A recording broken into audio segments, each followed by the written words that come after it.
at linear relations and introduction to linear relations. So first we have to start off with what is linear. And linear is a relationship between ordered pairs that travel as they get bigger or smaller, travel in a straight line. And we're able to represent these visually through the use of Cartesian plane graphs. So using -3 is less than or equal to x, which is less than or equal to 3, construct a table of values and plot a graph for these linear relations. The first thing you're probably thinking is, what does this mean?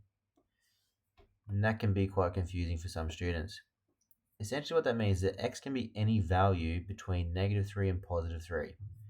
So the next part of the question asks us to construct that table of values. So we're going to use our -3 to +3 as our x values in that table. So we draw our table out, x and y, and our x will go from -3 all the way through to +3.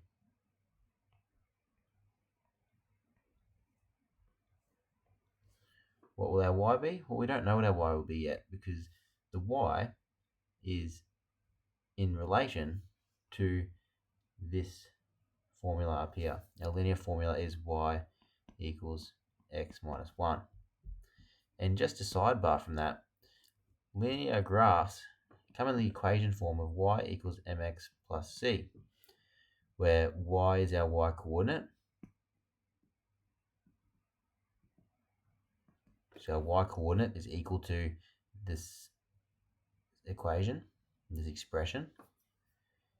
M is our gradient, and our gradient is the steepness of our slope. X is the x coordinate, and c is actually our y-intercept, and that's the point at which our line intercepts our y-axis. So this formula, y equals mx plus c, says that our y-coordinate is equal to our gradient multiplied by our x-coordinate plus the constant of our c-coordinate, which is our y-intercept. So come back to our table, we can see with our expression we have no gradient. So remember, when there is no number there, our gradient is 1. So it's going to be a positive graph. It's going to be a positive graph going up by 1 each time. And we have a negative interception of our y-axis. So we substitute our x values into the equation for x. So our next line will be y equals, instead of writing x, we write -3 minus 1. -3 minus 1 is -4. So our y value, when x is equal to -3, y is equal to -4. Let's try it again for our next x value, which is -2. Y will equal -3. Now remember what I said earlier about this gradient here. M is equal to +1. So this is going to increase by 1 each time. So we can go through and map out, because it follows the same pattern, because it's a straight line, we don't need to do all the sums. And if you wanted to check, we can go with our last value of when x is 3, y equals 3 minus 1, which is 2, in that match. So we're on the right track. We have the right set of coordinates.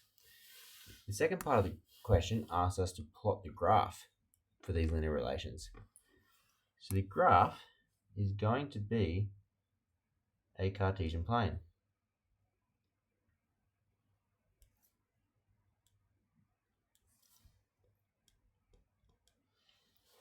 We need to make sure that we have space to go to -4 on the y-axis. So -1, -2, -3, -4. On the x-axis, we need to go to +3, +1, 2, 3.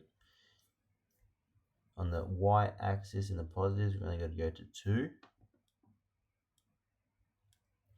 And then again on the x, -3.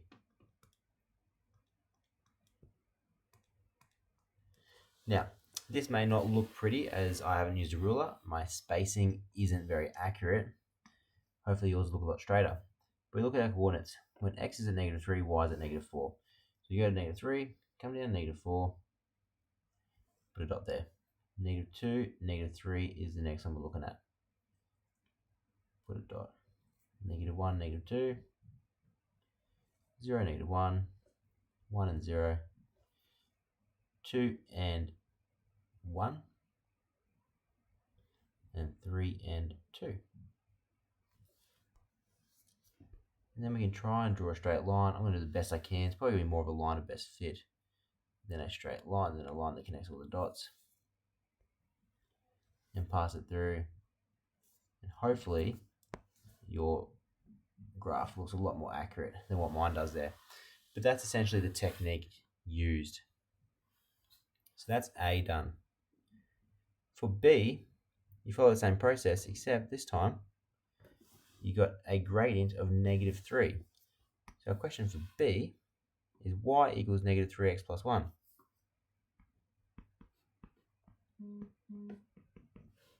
So we have a negative, we know our line's going to be a negative line in our graph.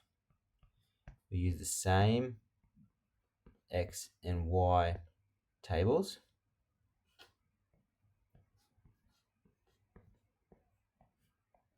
This time we're going to multiply by -3 before we add the 1. So -3 times -3 gives you +9, plus 1 is 10. -2 times -3 is +6, plus 1 is 7.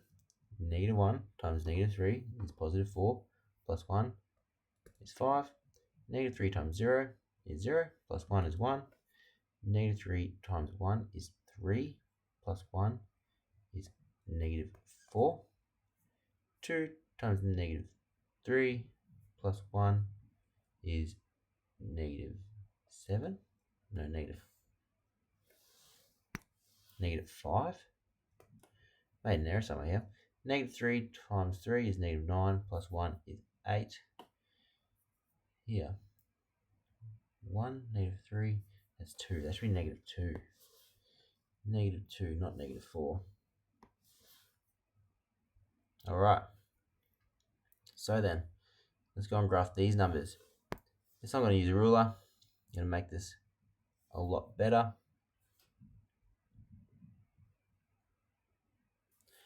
So we're going to go from -3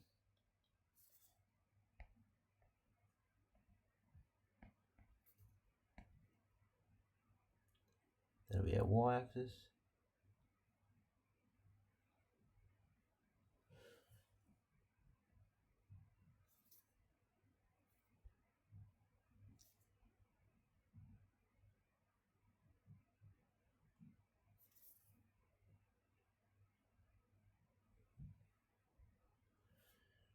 Alright, a bit cramped, so I'm going to make these in values of 2.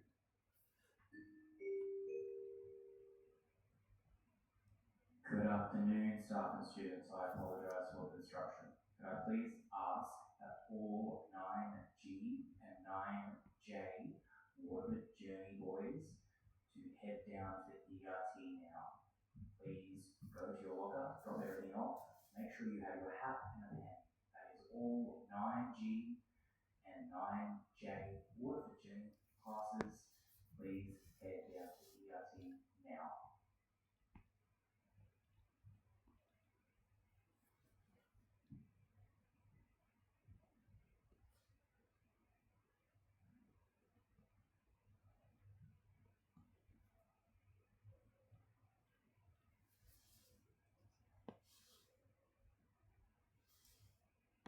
Alright, -3 and 10. -2 and 7. -1 and 5.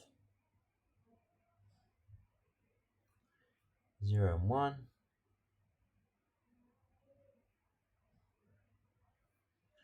1 and -2. 2 and -5.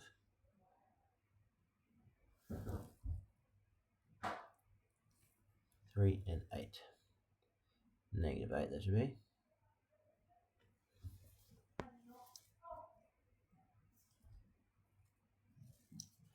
Bit of a better looking line. Right, and there is our graph. Forgot my X and my Y. And there you go. So that is how you draw a linear graph based on a set of X values. Last thing I'm going to teach is this is how to find the X and Y intercept from a table and from a graph. So, quite easy. The origin of a Cartesian plane sits here at 0, 0. Now, if we move along the x-axis, but don't move up, then our x will move. That'll be a variable. And our y will always stay at 0 because it's never moving off the line. If our line moves up and down, but never side to side, then our x will stay at 0, but our y will change. The smaller it gets and it goes into negatives, it'll come down here. The bigger it is in the positives, it'll come up here. If our y stays 0 and our x moves, we'll go this way. So what we're looking for when we have our set of values is any values with zeros in them. So we know that these are going to be our intercepts, but which intercepts are they? So for this first one, the x-intercept, the x-coordinate is 0. So we're looking at these two, which x-coordinate is 0? It's this one. So that means it's never moving off this line of origin. It can move up and down, but it can't move side to side. So this is our y-intercept, or it's also called our c, remember, from y equals mx plus c. With this one, our y is 0, which means it never moves up and down, but it can move left to right. So that's our x-intercept. And our x-intercept at this stage does not have a letter value to it. It's just known as our x-intercept. Looking over here at example B, very obvious what our x and y intercepts are at. Our y-intercept is obviously at 0 and 6, and our x-intercept is at -4 and 0.